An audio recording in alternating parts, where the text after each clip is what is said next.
Hello guys, எல்லாரும் எப்படி இருக்கீங்க? நல்லா இருக்கீங்க? நானும் நல்லா இருக்கேன். காய்ஸ், சிலிண்டருக்காரங்கிட்ட போயிட்டு சிலிண்டர் கேட்டால் புக்கிங் ஆக மாட்டேங்குது, ஒரு சிலிண்டர் ஒன்று கொடுங்க அப்படின்னு கேட்டால் அவன் சொல்கிறாங்க 4 நாளில் சரியாயிடும். எப்படி? நான் 4 நாளைக்கு முன்னாடியிருந்து ட்ரை பண்ணிட்டுருக்கேன். இப்போ என்ன சொல்கிறாங்கன்னா 4 நாளில் சரியாயிடும் அப்படின்னு சொல்கிறாங்க நண்பர்களே. இப்போ சுத்தமாக சிலிண்டர் காலி ஆனவங்களாம் என்ன பண்ணுவாங்க? என் ஹோட்டலே கிடையாது எங்கள் வீட்டாண்டெல்லாம். ஃபுல்லாக எல்லாம் கடையும் சீக்கிரமாக க்ளோஸ் பண்ணிட்டாங்க. 7 மணிக்கே க்ளோஸ் பண்ணிட்டாங்க. ஜனங்க வேறு வேறு ஏரியாவிலேருந்து பக்கத்து கொஞ்சம் தூரம் டிஸ்டன்ஸ் அதாவது ஒரு 5 கிலோமீட்டர் 6 கிலோமீட்டர் தூரத்துலேருந்து வந்து ஹோட்டல் தேடின்னு வந்து வாங்குறாங்க. சிலிண்டர் காலியானவங்க என்ன பண்ணுவாங்க இல்லையா? இந்த சிலிண்டருக்காரவங்கள கேட்டால் 4 நாளில் ஒன்றும் சரியாயிடும் அப்படின்றான். அது எதுக்கு அந்த வார்த்தையை சொன்னான்னா, நான் கேட்டேன்னா புக்கிங் ஆக மாட்டேங்குதுண்ணா, என்னண்ணா பண்ணுறது? சிலிண்டர் காலி ஆகிடுச்சி, ஆஃபீஸில் போய் பண்ணலாமா? எல்லாம் ஆஃபீஸில் போய் பண்ணி வாங்கிட்டு வராங்களே அப்படின்னு கேட்டால் அதுக்கு அந்த ஆள் சொல்கிறான், ஆஃபீஸ்லாம் போகக்கூடாதும்மா, அங்கெல்லாம் போகாதீங்க, அது 4 நாள்லேயே சரியாயிடும் அப்படின்னா அது வரைக்கும் உட்காந்துருக்க முடியுமா சாப்பிடாம? ஆனால் பார்த்தீங்கன்னா பிளாக்ல 5-6 ரூபாய்க்கு அந்த சிலிண்டர் போடுறவங்க தான் விற்கிறாங்க.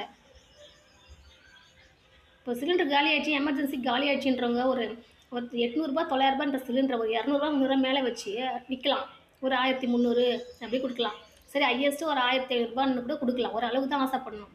எங்கே அந்த சிலிண்டர் வந்து கஷ்டப்படுறாங்க. நிஜமாலுமே நம்ம கஸ்டமருக்கு சிலிண்டர் கிடையாது, அவங்க பிளாக்ல வந்து வாங்குறாங்க. 7000 இல்லை, சாரி, 5000 4000 நைட்டில் வந்து விற்கிறாங்க. இதெல்லாம் யார் கேட்க வேணும்? நம்ம போய் எப்படி கேட்க முடியுமா?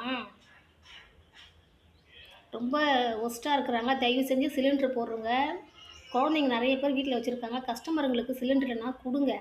நீங்கள் 5000க்கு ஆசைப்பட்டுங்கன்னு 4000க்கு ஆசைப்பட்டுங்கன்னு பிளாக்ல விற்கிறவங்களுக்குலாம் விற்று நீங்கள் இது மாதிரிலாம் பண்ணாதீங்க. வர்றதே கொஞ்சம், வீட்டுக்கு வர சிலிண்டருங்க நீங்கள் இது மாதிரி பிளாக்ல விற்றீங்கன்னா, அப்போ வீட்டுக்கு வர சிலிண்டர் வீட்டில் இருக்கவங்க என்ன பண்ணுவாங்க? ஆஃபீஸில் எப்படி அவங்களுக்கு சிலிண்டர் கிடைக்குதுன்னு தெரியும். நம்ம புக் பண்ணாக்கா நமக்கு ஒன்று தான் கொடுக்குறாங்க. ஆனால் அந்த சிலிண்டர் போடுறவங்களுக்கு எப்படி தான் அவங்களுக்கு சிலிண்டர் கிடைக்குதுன்னு தெரியல நண்பர்களே. அவங்க வந்து அடுக்கி வச்சுட்டு பிளாக்ல விற்கிறாங்க. வீட்டு வாசலில் பார்த்தீங்கன்னா அவ்வளோ சிலிண்டர் இருக்குது.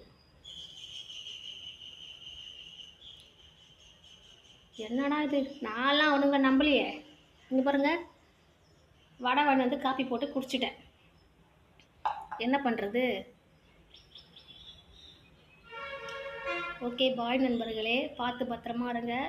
சிலிண்டர் கிடைக்கல, எப்படியாச்சும் ரெடி பண்ணி முன்னாடியே வச்சுக்கோங்க. ஓகேவா? பாய்.